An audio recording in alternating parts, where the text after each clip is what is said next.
नमस्कार मेरी प्यारी लॉयल फैमिली। मैं हूं मिस्टर हेल और आज मैं आपको लेकर जा रहा हूं एक ऐसी कहानी में जिसे सुनने के बाद आपका दिल धड़कना तो दूर, कुछ देर के लिए रुक ही जाएगा। कहानी शुरू होने से पहले बस इतना याद रखना, अंधेरा हमेशा खाली नहीं होता, क्योंकि कुछ परछाइयां ऐसी होती हैं जो इंसानों को नहीं, उनकी सांसों को देखती है। आज की कहानी भी उन परछाइयों में से एक है। एक ऐसा डर जो किसी जगह में नहीं, किसी चीज में नहीं, बल्कि किसी भूले हुए वादे में छुपा हुआ है। तो अपनी जगह संभाल लो, लाइट कम कर लो, क्योंकि मिस्टर हेल के साथ अब आप कदम रखने जा रहे हो एक ऐसी दुनिया में जहां लौट कर आना हमेशा किस्मत पर निर्भर करता है। पहाड़ों के बीच बसा एक छोटा और शांत सा गांव था, जहां लोग दिन में खेतों पर मेहनत करते और रात होते ही जल्दी घर लौट जाते, क्योंकि गांव के आसपास फैले घने जंगलों को रात के समय किसी भी इंसान का साथी नहीं माना जाता था। गांव वालों के बीच एक पुरानी दास्तान चलती थी कि जंगल की ओर पुरानी हवेली के पास रात को एक लड़की की आकृति घूमती दिखाई देती है। उसकी चाल धीमी पर डरावनी बताई जाती थी और उसकी आंखें किसी बुझ चुके दीपक की तरह खोखली मानी जाती थी। लोग कहते थे कि वह लड़की इंसान नहीं रही, बल्कि किसी अधूरी कहानी का भटकता हुआ टुकड़ा बन चुकी है। आज से 15 साल पहले इसी गांव के दो बच्चे थे, अर्जुन और रिया। दोनों उम्र में छोटे पर एक दूसरे के इतने करीब कि गांव वाले उन्हें एक साथ देखकर मुस्कुराते थे। रिया बहुत हंसमुख और शांत स्वभाव की थी, जबकि अर्जुन थोड़ा शरारती था, लेकिन रिया को हमेशा उसकी शरारतों में मजा आता था। दोनों साथ खेलते, साथ स्कूल जाते और साथ नदी किनारे बैठकर कहानियां सुनते। रिया के बाल लंबे और घने थे और अर्जुन अक्सर मजाक में कहता कि अगर तुम्हें कभी डर लगे तो मैं हमेशा तुम्हारे बाल पकड़कर भागने का इशारा दूंगा। रिया हंस पड़ती और कहती कि अगर कभी मैं खो जाऊं तो तुम मुझे ढूंढ जरूर लेना।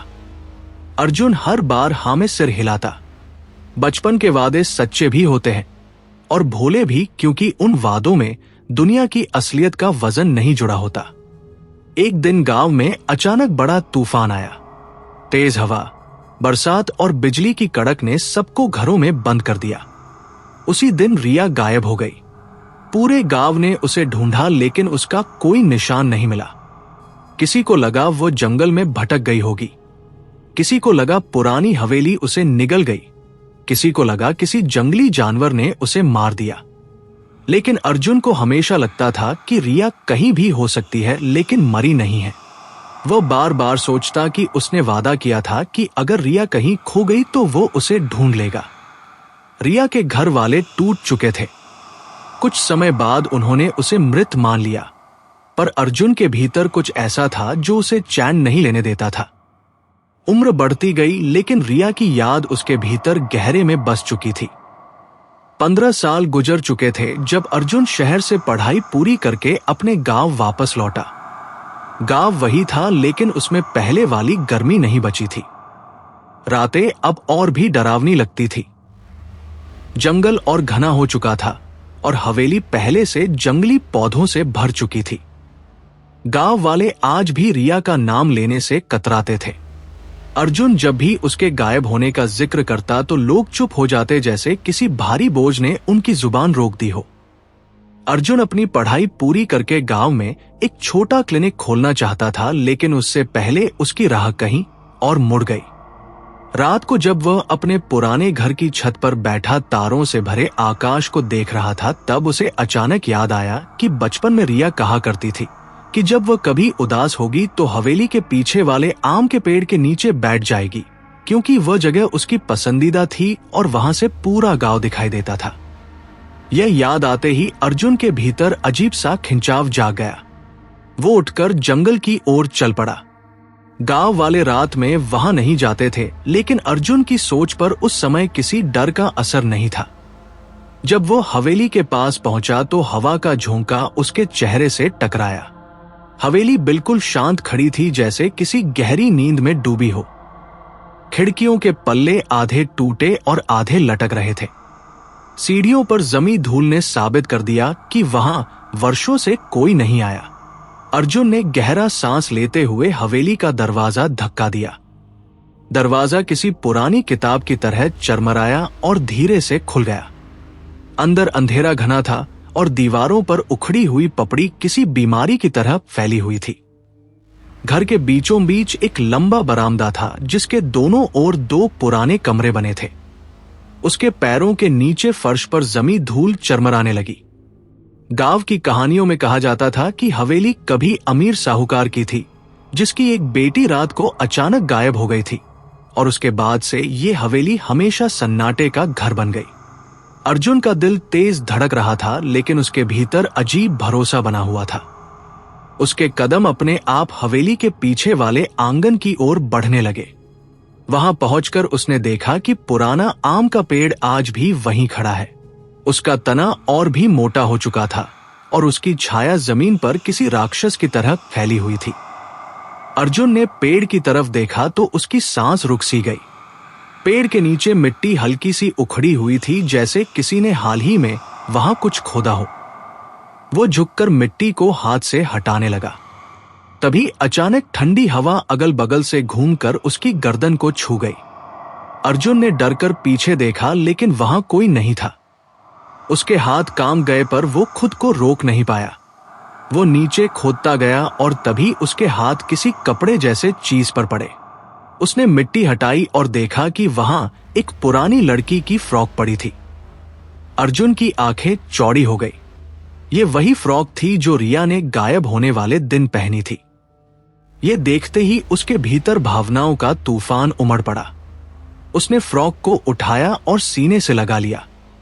उसकी आंखों से आंसू बहने लगे। उसे लगा जैसे ये किसी संकेत की शुरुआत है। तभी अचानक उसके पीछे किसी के कदमों जैसी आहट हुई। अर्जुन ने तुरंत मुड़कर देखा। आंखों के सामने कोई खड़ा था। एक पतली दुबली लड़की जिसकी आंखें खाली और सफेद थी। चेहरा काला पड़ चुका था। बाल बिखरे हुए और बेहद लंबे थे। शरीर मानो कई रातों की भूख से सूख चुका था। वो कुछ नहीं बोल रही थी, लेकिन उसकी खाली आंखें अर्जुन को ऐसी देख रही थी जैसे उसे बरसों से किसी का इंतजार था। अर्जुन डर के मारे पीछे हट गया। उसके कदम कांप रहे थे। वो लड़की धीरे धीरे उसकी तरफ बढ़ने लगी। उसकी चाल में कोई आवाज नहीं थी। उसकी सांस की कोई गर्माहट नहीं थी, मानो वो हवा में तैरती हुई उसकी ओर बढ़ रही थी। अर्जुन की आवाज गले में फंस गई। वो पीछे हटता रहा और अचानक उसके पैरों से मिट्टी फिसल गई और वो जमीन पर गिर पड़ा। लड़की बिल्कुल उसकी आंखों के सामने खड़ी थी। उसका चेहरा इतना पास था कि अर्जुन उसकी त्वचा की दरारें तक देख पा रहा था। लड़की की आंखों से कुछ भी दिखाई नहीं दे रहा था, पर उन आंखों के भीतर छिपा दर्द किसी मनुष्य का नहीं था, बल्कि किसी ऐसी आत्मा का था जिसके पास कोई अधूरा वादा, कोई टूटा भरोसा और कोई भारी बदला बाकी हो। अर्जुन की सांसें तेजी से चल रही थी और तभी लड़की ने अपना सिर हल्का सा झुकाया और उसके बिखरे बालों के बीच से उसकी गर्दन पर एक पुराना काला धागा दिखाई दिया। वही धागा जो अर्जुन ने बचपन में उसे दिया था, ये कहकर कि जब तक ये धागा तुम्हारे पास है मैं तुम्हें कभी अकेला नहीं छोड़ूंगा। अर्जुन का दिल एक पल को थम गया। वो फुसफुसाया, रिया। जैसे ही ये शब्द उसके होठों से निकला, लड़की के मृत से चेहरे पर हल्की सी हरकत हुई। उसके गाल की त्वचा हल्की सी हिली और उसकी आंखों में एक पल के लिए किसी पुरानी याद की चमक दिखाई दी, पर वह चमक तुरंत गायब हो गई और उसकी आंखें फिर वही खाली खाई बन गई। अर्जुन उठने ही वाला था कि लड़की अचानक चिल्लाए बिना जोर से उसकी ओर झपटी। उसने अर्जुन की कलाई पकड़ ली। उसकी पकड़ बेहद ठंडी और बर्फ जैसी थी। अर्जुन दर्द से तड़प उठा, लेकिन वह उसकी पकड़ नहीं छुड़ा पा रहा था। और फिर लड़की ने पहली बार अपना मुंह खोला। उसकी आवाज बहुत धीमी पर दर्द से भरी थी। तुमने मुझे ढूंढने का वादा किया था, वो धीरे से बोली, लेकिन तुम वापस नहीं आए। अर्जुन के शरीर में सिहरन दौड़ गई। लड़की का चेहरा और करीब आ गया। उसकी आंखों से अब कुछ टपकने लगा। वो आंसू जैसे लग रहे थे, पर वे आंसू नहीं थे। वो काली तरल बूंदे थी जो जमीन पर गिरते ही धुएं जैसा प्रभाव देती थी। अर्जुन आज पहली बार समझ रहा था कि रिया सच में कोई आत्मा बन चुकी है और वो उससे मिलने यहां खुद आई है। लेकिन यह मुलाकात मासूम नहीं, बल्कि इस कहानी के खतरनाक मोड़ की शुरुआत थी। अर्जुन ने कांपती आवाज में कहा, रिया, मैं तुम्हें ढूंढता रहा था। लड़की ने सिर उठाया और अचानक पूरी हवेली की हवा ठंडी हो गई। पेड़ की शाखाएं हिलने लगी। जमीन में हल्की कंपन हुई। लड़की ने धीरे से कहा, अब मैं ढूंढने नहीं आई अर्जुन, मैं वापस लेने आई हूं। अर्जुन जमीन पर बैठा था और रिया की आत्मा उसके सामने खड़ी थी। उसकी आंखें खोखली थी, पर उसके भीतर कुछ ऐसा था जो अर्जुन को मजबूर कर रहा था कि वो उससे नजरें न हटाए। हवेली के पीछे का आंगन अब पहले जितना शांत नहीं रहा था। पेड़ की पत्तियां हवा के बिना भी कांपने लगी थी। मिट्टी में उखड़े हिस्से जैसे किसी नई चेतावनी की तरह उभर रहे थे। अर्जुन के भीतर डर था, पर उस डर के साथ साथ एक गहरी अपराध बोध की भावना भी उठ रही थी। उसे बचपन का वो समय याद आ गया जब रिया गायब हुई थी और वो खुद डर के मारे कई दिनों तक उसके घर तक भी नहीं गया था। उसने रिया के गायब होने को अपनी कमजोरी, अपनी कायरता समझ लिया था, और आज वही कमजोरी उसकी आंखों के सामने सफेद आंखों वाली आत्मा बनकर खड़ी थी। रिया धीरे धीरे अर्जुन के पास झुकी। उसकी सांस नहीं थी, लेकिन उसकी मौजूदगी इतनी भारी थी कि अर्जुन का सीना दबने लगा। उसने अपने काले धागे को हटाते हुए कहा, तुमने कहा था कि तुम मुझे ढूंढोगे। अर्जुन की आंखों में पानी भर आया। उसने अपने कांपते हाथ से कहा, रिया, मैं बच्चा था, मैं डर गया था, लेकिन मैंने तुम्हें कभी भुलाया नहीं। रिया के चेहरे पर एक अजीब सी मुस्कान उभरी, जो मुस्कान नहीं बल्कि किसी दर्द का विकृत रूप लग रही थी। उसके होंठ हल्के से फटे हुए थे और जब वो मुस्कुराती तो उसके होठों के कोनों से काला द्रव बहने लगता। अर्जुन ने उसकी आंखों के भीतर देखने की कोशिश की, पर वहां इंसानियत का कोई निशान नहीं था। वहां सिर्फ अंधेरा था और एक लंबे इंतजार की सजा। रिया ने अपना हाथ अर्जुन के चेहरे पर रखा। उसका स्पर्श इतना ठंडा था कि अर्जुन के दांत बजने लगे। उसने अपना सिर झुकाकर कहा, 15 साल मैं इस हवेली में रही, इस जंगल में रही, इस मिट्टी के नीचे रही, हर रात मैं तुम्हें पुकारती रही अर्जुन, और तुम नहीं आए। अर्जुन की सांसें भारी हो गई। उसने अपने भीतर साहस जुटाकर कहा, रिया, मैं यहां हूं, मैं सच में तुम्हें नहीं भूल पाया। लेकिन रिया ने उसका हाथ जोर से पकड़ लिया और बोली, अब तुम्हारा वापस आना कोई मायने नहीं रखता, अब मैं तुम्हें वही महसूस कराऊंगी जो मैंने सहा है। अर्जुन इससे पहले कुछ कह पाता, रिया अचानक गायब हो गई। उसके गायब होते ही हवेली के अंदर तेज खामोशी फैल गई। पेड़ हिलना बंद हो गए, मिट्टी की कंपन रुक गई। अर्जुन चारों ओर देखने लगा, पर उसे कहीं भी रिया दिखाई नहीं दी। उसके हाथ अभी भी ठंड से सुन्न थे। अर्जुन घबराकर हवेली से बाहर की ओर भागा, लेकिन जैसे ही वो मुख्य दरवाजे पर पहुंचा, दरवाजा अपने आप बंद हो गया। उसे लगा हवेली की दीवारें सिकुड़ रही हैं। फर्श ठंडा हो चुका था। हवा में धूल के साथ खून की हल्की सी गंध मिली हुई थी। अर्जुन ने जल्दी से खिड़की की तरफ देखा, लेकिन खिड़की के बाहर सिर्फ अंधेरा था।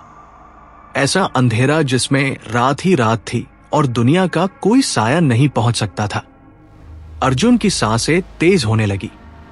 उसने दीवार का सहारा लिया और हवेली के अंदर रोशनी ढूंढने लगा। एक कमरे में उसे दीवार पर एक पुरानी टंगी हुई लालटेन दिखाई दी। उसने उसे उठाया और माचिस खोजने लगा। उसे पास की दराज में एक पुराना माचिस का डिब्बा मिला।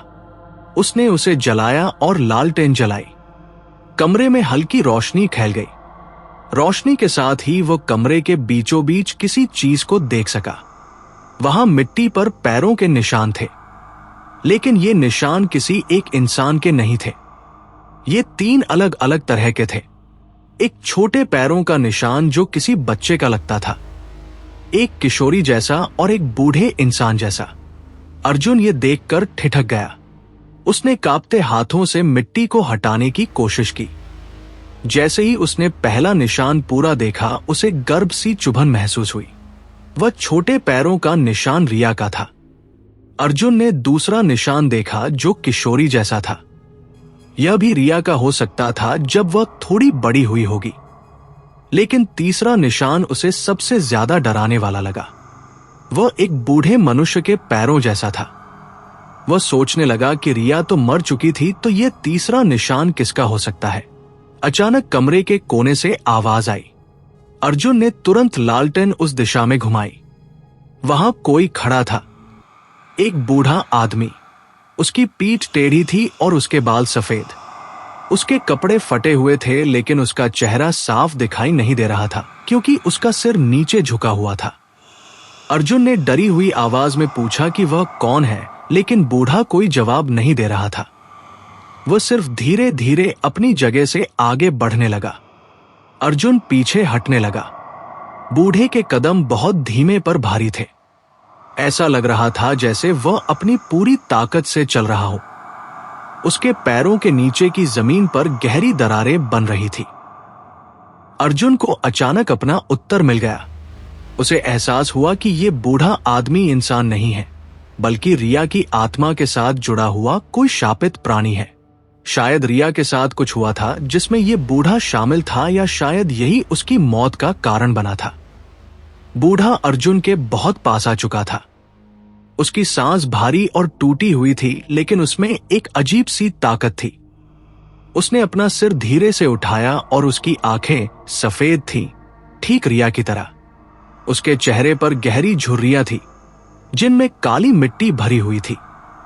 उसके होंठ फट चुके थे और गाल की हड्डियां बाहर निकली हुई थी। अर्जुन ने लालटेन कसकर पकड़ी और पीछे हटने लगा, लेकिन बूढ़ा अचानक उसके बिल्कुल सामने आ गया। उसने अपनी उंगलियों से अर्जुन का कंधा पकड़ा और बोला, देर हो चुकी है, अब वो तुम्हें नहीं छोड़ेगी। अर्जुन ने खुद को छुड़ाने की कोशिश की, लेकिन बूढ़े की पकड़ मजबूत थी। उसका स्पर्श भी उतना ही ठंडा था जितना रिया का था। अर्जुन उसे धक्का देकर किसी तरह भागा, लेकिन अचानक पूरा घर हिलने लगा। दीवारों पर पुरानी तस्वीरें गिरने लगी। लकड़ी के तख्ते टूटने लगे। हवेली जैसे जिंदा होकर अर्जुन को घेरने लगी। अर्जुन भागते हुए हवेली के पिछले हिस्से में पहुंचा।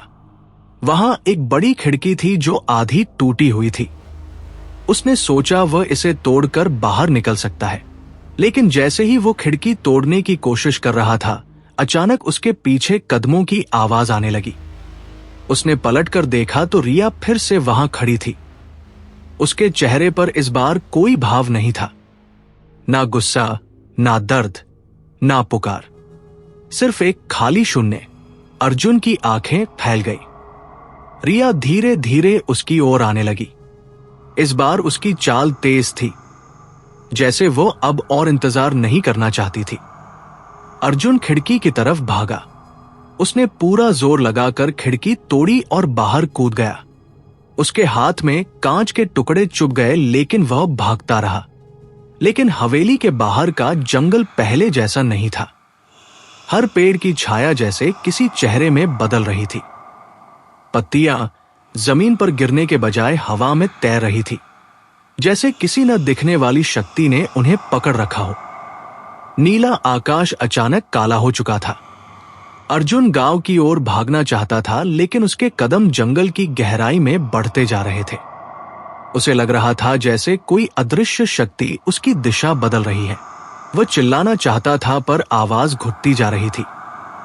तभी उसे पीछे से किसी के दौड़ने की आवाज सुनाई दी। यह रिया थी। वो बहुत तेज आ रही थी। उसकी चाल इंसानों जैसी नहीं थी। वह ऐसे दौड़ रही थी जैसे जमीन का उसके पैरों पर कोई असर ही नहीं। अर्जुन की रफ्तार कम होती जा रही थी, क्योंकि उसके पैरों पर कांच चुभने से खून बह रहा था। लेकिन उसके पास रुकने का समय नहीं था। अर्जुन जैसे ही एक बड़े पत्थर के पास पहुंचा, उसकी नजर जमीन पर जमी एक पुरानी चाकू जैसी चीज पर पड़ी। वह शायद कभी किसी शिकारी ने छोड़ी होगी। अर्जुन ने उसे उठाया। उसके हाथ खून से लथपथ थे, लेकिन उसने चाकू कसकर पकड़ लिया। रिया उसके बहुत करीब पहुंच चुकी थी। उसकी आंखें चमकने लगी थी। ऐसा लग रहा था जैसे वो अर्जुन को पहचान रही है, पर साथ ही साथ उसे एक खतरे की तरह भी देख रही है। अर्जुन ने कांपते हाथ से चाकू उसकी तरफ किया और बोला, रिया रुको। लेकिन रिया नहीं रुकी। वह उस पर झपटी और अर्जुन ने डर के मारे चाकू आगे बढ़ा दिया। चाकू रिया की बाह में लगा, लेकिन उससे खून नहीं निकला। वहां से धुआं उठने लगा जैसे चाकू किसी जली हुई लकड़ी में घुस गया हो। रिया दर्द से नहीं चीखी, बल्कि उसकी आंखें और काली हो गई। उसने चाकू को पकड़ा और उसे अपने हाथ से बाहर फेंक दिया जैसे वह कोई हल्की चीज हो। फिर उसने अर्जुन की गर्दन पकड़ ली। उसकी पकड़ इतनी मजबूत थी कि अर्जुन की सांसें बंद होने लगी। रिया ने गहरी आवाज में कहा, अब मैं तुम्हें वहां ले जाऊंगी जहां से मैं वापस आई हूं। अर्जुन की आंखें मुंदने लगी। उसे लग रहा था वो बेहोश हो रहा है। उसके कानों में बस रिया की धीमी आवाज गूंज रही थी, उन वादों का हिसाब अभी बाकी है अर्जुन। अर्जुन की आंखें बंद हो गई और सब कुछ अंधेरा छा गया। अर्जुन जमीन पर गिरी हुई पत्तियों पर पड़ा था। उसकी सांसें भारी थी और उसके शरीर में कोई हरकत नहीं थी। उसे लगा वो बेहोश हो गया है, लेकिन धीरे धीरे उसकी चेतना लौटने लगी। उसने आंखें खोली तो पाया कि वह जंगल के किसी अनजान हिस्से में पड़ा हुआ है। हवा ठंडी थी और वातावरण में एक अजीब बदबू फैल रही थी, जैसे सड़ी हुई मिट्टी में किसी ने खून मिला दिया हो। अर्जुन मुश्किल से उठकर बैठा। उसके हाथ कांप रहे थे और आंखों में धुंध छाई हुई थी। उसने चारों ओर देखा, लेकिन रिया कहीं नहीं दिखी। वह धीरे धीरे खड़ा हुआ और पास के पेड़ का सहारा लेकर चलने लगा। जंगल का ये हिस्सा पहले कभी उसने नहीं देखा था। पेड़ बहुत मोटे और अजीब थे। उनकी शाखाएं जमीन की ओर झुकी हुई थी और तनों पर गहरे काले निशान बने थे। कई पेड़ों की छाल पर लंबे नाखूनों जैसी खरोंचें थी, जैसे किसी ने गुस्से में पेड़ों को नोचा हो। अर्जुन के मन में एक ही बात चल रही थी कि रिया उसे यहां क्यों लाई। क्या वह सच में उसे मारना चाहती थी या उसके बदले के पीछे कोई और रहस्य था। चलते चलते वह एक बड़े खुले मैदान में पहुंचा, जहां बीच में एक बहुत पुराना कुआं था। उस कुएं के चारों ओर जमीन पर कई गोल निशान बने हुए थे, जैसे किसी ने वर्षों तक वहां कुछ घसीटा हो। कुएं की दीवारों पर काई जमी थी और उसके भीतर से ठंडी हवा की जगह एक अजीब गर्म सांस उठ रही थी, जैसे कोई जीव कुएं के भीतर सांस ले रहा हो। अर्जुन पीछे हट गया। तभी उसे कुएं के दूसरी ओर कुछ हरकत दिखाई दी। वो ध्यान से देखने लगा। धीरे धीरे कोई आकृति उभरने लगी। वह रिया थी। उसकी चाल हमेशा की तरह धीमी थी, लेकिन इस बार उसकी आंखों में एक अजीब अलग चमक थी, जैसे वो तय कर चुकी थी कि अब कुछ बहुत बड़ा होने वाला है। अर्जुन ने पीछे हटते हुए कहा, रिया, ये सब क्यों कर रही हो?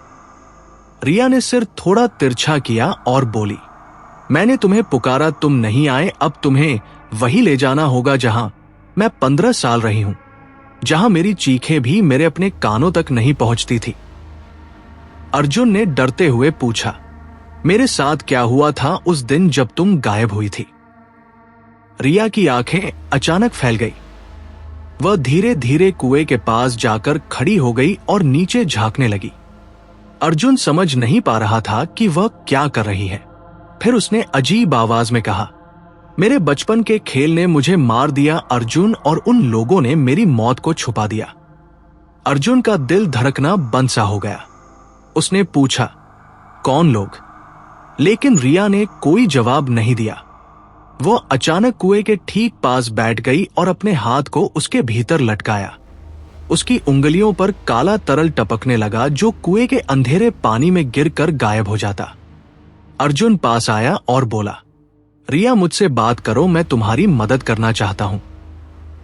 रिया धीरे से मुस्कुराई। उसकी मुस्कान में कोई खुशी नहीं थी। वह बोली, मैं 15 साल इस दुनिया और परलोक के बीच फंसी रही अर्जुन। इस कुएं में मेरे शव को छुपाया गया था और मुझे बाहर नहीं निकलने दिया गया जब तक मेरे भीतर की सांस खत्म नहीं हुई। अर्जुन कांप गया। उसके पैरों में जैसे जान ही न रही हो। रिया ने आगे कहा, इस कुएं में सिर्फ मेरा मृत शरीर नहीं है अर्जुन, इस कुएं में वो आखिरी सांस भी दबी है जो मैंने बचपन में तुमसे मांगी थी, जब खेल खेल में तुमने कहा था कि तुम मुझे कभी अकेला नहीं छोड़ोगे। अर्जुन को याद आया कि वे दोनों अक्सर हवेली के पास खेलते थे। एक बार रिया ने कुछ डरावना संकेत दिया था कि उसे अकेला छूटने का डर लगता है।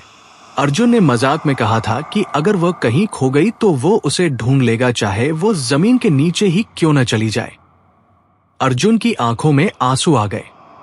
रिया खड़ी हुई और बोली, तुमने कहा था कि अगर मैं खो जाऊं तो तुम मुझे ढूंढोगे, अब समय आ गया है कि तुम अपना वादा पूरा करो। अर्जुन घबरा कर बोला, रिया तुम मुझे कुएं में नहीं ले जा सकती, मैं मर जाऊंगा। रिया ने धीरे से सिर हिलाया, नहीं अर्जुन, तुम मरोगे नहीं, अभी नहीं, लेकिन तुम वो सब महसूस करोगे जो मैंने महसूस किया। अर्जुन ने पीछे हटने की कोशिश की, लेकिन अचानक कुएं के चारों ओर बने गोल निशान चमकने लगे। जमीन हल्की सी कांपने लगी और पेड़ अपनी शाखाओं को हवा में उठाने लगे। अर्जुन को महसूस हुआ कि उसके पैरों के नीचे कुछ चल रहा है, जैसे कोई अदृश्य हाथ उसे खींचकर कुएं की तरफ ले जा रहे हों। रिया ने अपना हाथ उसकी ओर बढ़ाया और बोली, ये सिर्फ बदला नहीं अर्जुन, ये वो दर्द है जो मैंने बिना बोले सहा है। अर्जुन चिल्लाते हुए बोला, रिया मैं तुम्हें नहीं छोड़ूंगा, लेकिन मुझे यहां मत खींचो।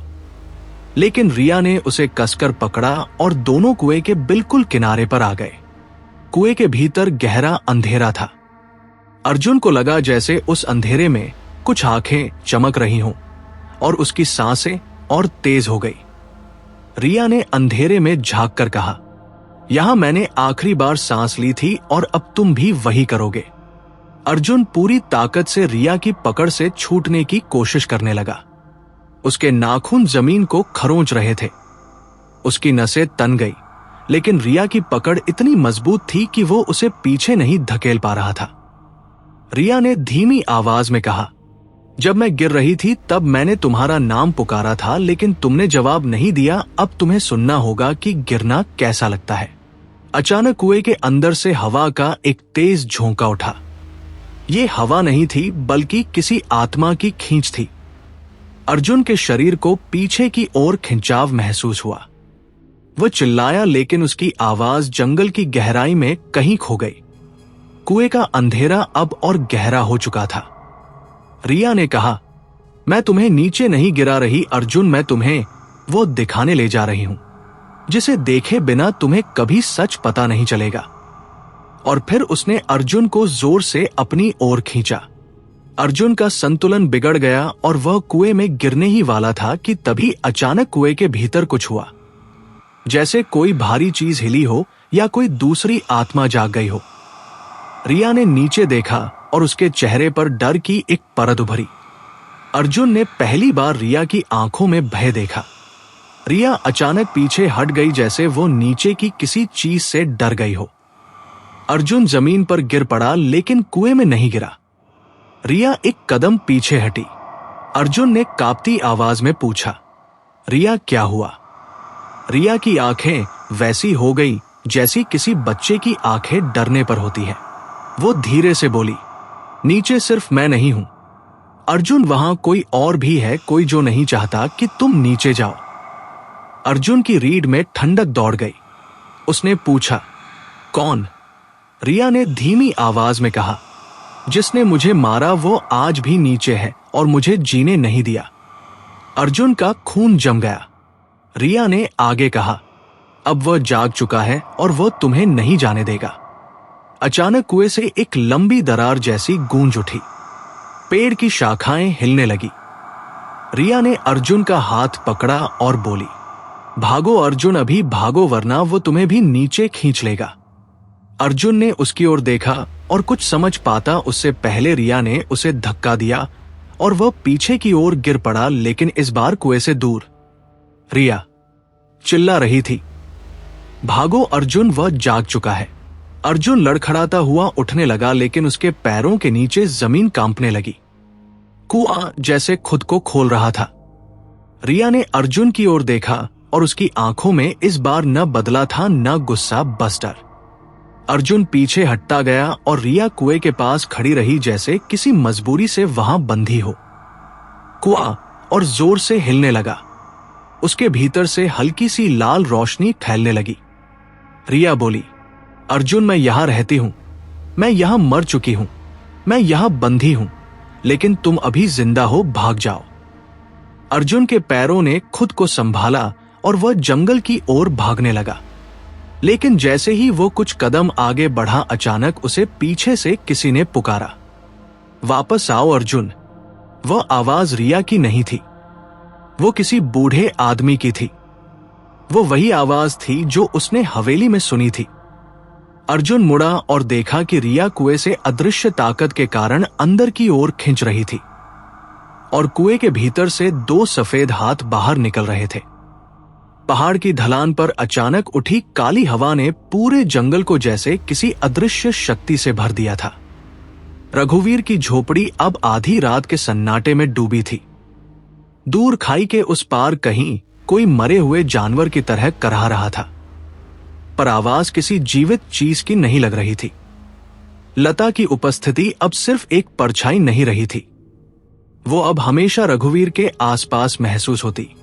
कभी धीमे कदमों के साथ झोपड़ी के बाहर, कभी खिड़की के टूटे शीशों के पीछे, और कभी उसके सिरहाने खड़ी होकर उसकी नींद पर पहरा देते हुए। उस रात जब रघुवीर सोने की कोशिश कर रहा था, उसे लगा जैसे उसके पैर के पास कोई बैठा है। हवा में धूल की गंध भर गई। उसकी आंखें खुली तो उसे लगा जैसे कोई आकृति उसके पास से धीरे धीरे अपने लंबे बाल घसीटते हुए बाहर गई है। रघुवीर ने खुद को समझाया कि ये बस उसका वहम था, लेकिन वह जानता था कि ऐसा नहीं था। अगली सुबह गांव में अजीब खामोशी थी। 2 बच्चे अचानक बेहोश मिले और उनके शरीर पर वही पुराने जले हुए निशान थे जो लता के मरने के बाद गांव के कुछ लोगों पर दिखाई दिए थे। बुजुर्गों ने फिर से चर्चा शुरू कर दी कि वो आत्मा वापस आ रही है, कोई उसे रोक नहीं सकता, कोई भी नहीं। पर रघुवीर के भीतर एक अलग तूफान चल रहा था। उसे महसूस हो रहा था कि लता उससे कुछ चाहती है, वह बदला ले रही थी, लेकिन उसका एक हिस्सा रघुवीर को अपने साथ जोड़ना चाहता था, और इसी वजह से उसकी रातें और भयानक होती गई। एक शाम रघुवीर जंगल की तरफ लकड़ी लेने गया। रास्ते में उसे वही पुराना ढह चुका मकान दिखा जो कभी लता का घर हुआ करता था। वहां जाने से गांव वाले हमेशा बचते थे, लेकिन आज उसे लगा जैसे कोई अंदर से उसे बुला रहा है। उसकी सांसें भारी होती गई। उसने देखा कि दरवाजे की टूटी चौखट अपने आप हिल रही थी। वो अंदर गया। अंधेरा इतना घना था कि हाथ आगे करने पर अपनी उंगलियां भी दिखाई न देती।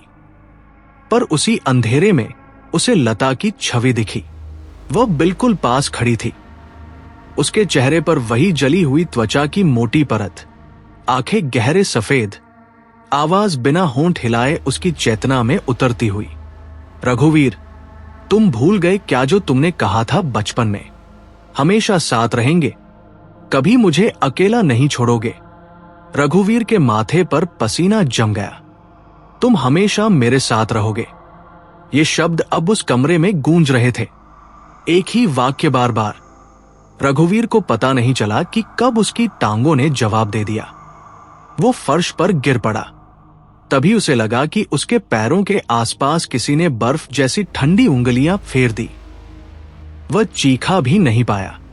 उसके आसपास अजीब आवाजें भरने लगी। कमरे की दीवारें जैसे अंदर की ओर सिकुड़ने लगी। छत से राख और टूटी मिट्टी गिर रही थी, और उसी धूल के बीच उसे दिखा कि कमरे की कोने में कुछ और आकृतियां खड़ी थी। वो लता जैसी दिखती थी, जली हुई, सड़ी हुई, पर इंसान जैसी बिल्कुल नहीं, जैसे उन सबको एक ही आत्मा चला रही हो। रघुवीर को लगा कि उसका दम घुटने वाला है। तभी उन आकृतियों में से एक ने अपने काले हाथ से उसकी गर्दन पकड़ी और दूसरी ने कान के पास फुसफुसाया, तुम्हें वापस उसके पास जाना होगा, तुम्हारा वादा अधूरा है। रघुवीर को लगा जैसे उसकी सांस पूरी तरह रुक जाएगी। तभी अचानक कमरे में एक तेज हवा चली और सारी आकृतियां गायब हो गई। वो अकेला फर्श पर पड़ा हांफ रहा था। जब वह किसी तरह बाहर निकला, उसे लगा कि उसकी पीठ पर कोई खरोंच सा है। उसने हाथ फेरा तो उसकी उंगलियों पर खून लगा था। उस रात झोपड़ी में लौटते ही उसे महसूस हुआ कि कोई पहले से अंदर मौजूद है। चूल्हे के पास एक महिला की आकृति बैठी थी। वो हिल नहीं रही थी। उसके बाल मिट्टी से भरे हुए थे। रघुवीर का दिल तेज धड़कने लगा। वो आकृति धीरे से उठी और उसकी तरफ मुड़ी। वो लता थी। अब वो पहले से कहीं ज्यादा जली हुई दिख रही थी। त्वचा से धुआं उठ रहा था। उसकी आंखें भरी हुई थी, किसी ऐसी भावना से जिसे रघुवीर समझ नहीं पाया। तुम वापस क्यों आए? लता की आवाज अचानक उसकी चेतना में उतर गई। रघुवीर पीछे हट गया। मैं तुमसे कुछ लेना चाहती हूं। जो तुमने वादा किया था बचपन में, हमेशा साथ रहोगे। उसने अपने हाथ उठाए। रघुवीर को लगा जैसे उसका शरीर किसी अदृश्य रस्सी से बंधा हुआ है। लता ने उसका चेहरा पकड़ लिया। उसकी उंगलियां इतनी ठंडी थी कि रघुवीर को लगा कि उसकी त्वचा जम जाएगी। तुम्हें मेरे साथ रहना होगा, सदैव। और तभी दरवाजा जोर से खुला। हवा का एक झोंका अंदर आया। लता की आंखें चमक उठीं। उसका चेहरा भयानक रूप से विकृत हो गया। रघुवीर बेहोश होने वाला था तभी उसने देखा कि लता अब इंसान जैसी नहीं थी। उसका शरीर लंबा खिंच चुका था। हाथ जमीन तक पहुंच रहे थे। बाल हवा में उड़ रहे थे जैसे जिंदा सांप। रघुवीर ने अपनी आखिरी ताकत से खुद को दरवाजे की ओर खींचा। बाहर अंधेरा था, लेकिन अंदर की तुलना में वह अंधेरा उसे ज्यादा सुरक्षित लग रहा था। लता चीखी नहीं, पर उसकी आंखें बताती थी कि यह पीछा अब कभी खत्म नहीं होगा। रघुवीर भागता हुआ जंगल की तरफ गया। पेड़ों के पीछे से कोई उसके साथ कदम मिला रहा था। उसका नाम पुकार रहा था, पर यह पुकार प्यार की नहीं थी। यह पुकार बदले की थी। और रघुवीर अब जान चुका था कि उसके बचपन का वादा उसकी सबसे बड़ी सजा बन चुका है। तो दोस्तों, ये थी आज की खौफनाक कहानी। उम्मीद है आपने अपनी सांसें संभाल कर रखी होंगी, क्योंकि ऐसी कहानियां सिर्फ डराती नहीं, मन के अंदर छिपे अंधेरे को भी जगा देती है। अगर आपको लगा कि ये कहानी यहीं खत्म हो गई, तो ऐसा नहीं है।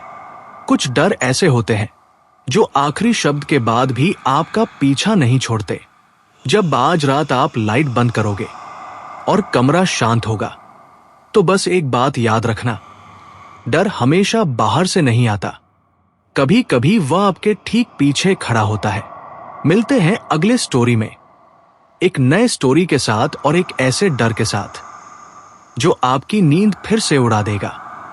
तब तक सावधान रहिए और याद रखिए, मिस्टर हेल के संसार में अंधेरा केवल कहानी का हिस्सा नहीं, वो हमेशा आपके एक कदम पीछे चलता है।